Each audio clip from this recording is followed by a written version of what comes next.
Shabbat Shalom. This week, this Shabbat, we read a double portion in the Torah of Tazria and Metzora. Both these portions deal with the same subject matter and often are combined.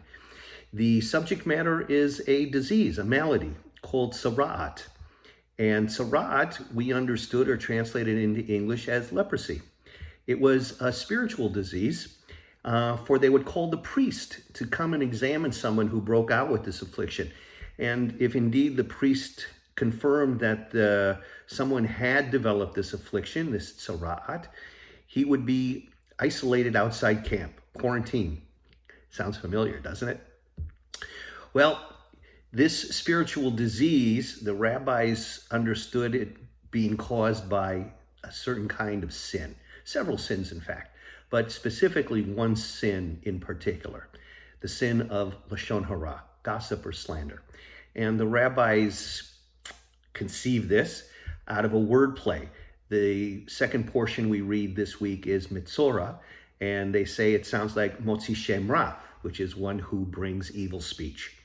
So they felt it was a spiritual disease of gossip or slander that then afflicted someone, in this case, in leprosy.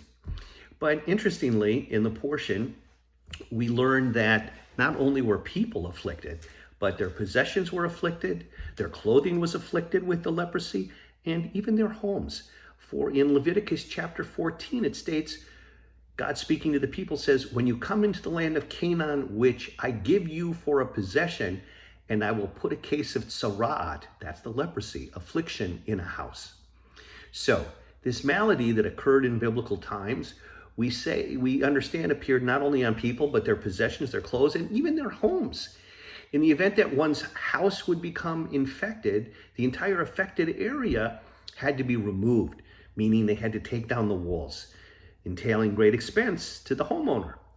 This strange disease, as I said before, was not a physical malady, but rather a physical manifestation of this spiritual illness of what the rabbis considered gossip and slander. Well, we're dealing with a plague, a malady, a disease, a virus. No, it's not spiritual in nature. It's very real. It's a virus, and people are being afflicted by this. And just like in the Torah, we've been segregated, we've been isolated, we've been quarantined away from each other in order to finally effect some kind of healing, whether it's for the person, in this case, for our community. If you will, there was kind of a system, a priority system in place. Even before a person was sick and would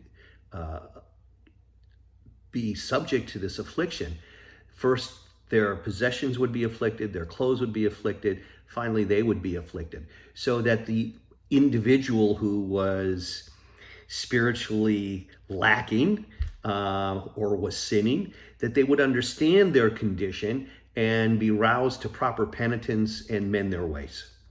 Many times, however, a person who had done nothing wrong would also find that once they entered the promised land and occupied the homes of the former Canaanite dwellers, their homes, their houses would become afflicted with this disease, as our verse tells us. Why? Why would it seem that God would afflict innocent people and that they should suffer as well?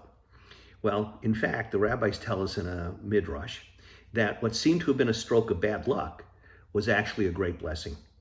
The answer is that all these Israelites that lived in these houses built by the former Canaanite dwellers who had previously occupied the land, many of these Canaanites hid their wealth inside the walls of their homes. So when an Israelite's house would become afflicted with this terrible malady, he would be forced to remove the walls, take down the walls, and guess what? He'd find the treasure hidden within the house. So what seemed to have been a bad stroke of luck or an unwarranted punishment from God above was actually a great blessing. It's not that our homes are afflicted with our disease, but I hope we can find the treasure within our homes during this particular time. Yeah, we're not going to find material wealth in our homes, but there's a great treasure of time we maybe wouldn't ordinarily have to be with our spouses, to be with our children.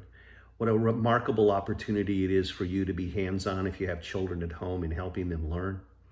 Maybe this is giving you some time to be just with yourself, to meditate, to reflect, to pray.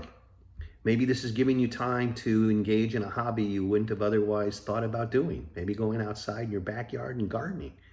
Maybe reading a book or two, or three or four. This time that we are in isolation and quarantine, we can look at as a detriment, or we can look and find the treasure that this time at home and with our loved ones provides us. Even if we're alone, this time that you have to be with yourself, to reflect, to think, to wonder, to read, to study, to learn, to pray, is a remarkable opportunity. I pray that all of you find the treasure within your homes, even during this difficult time.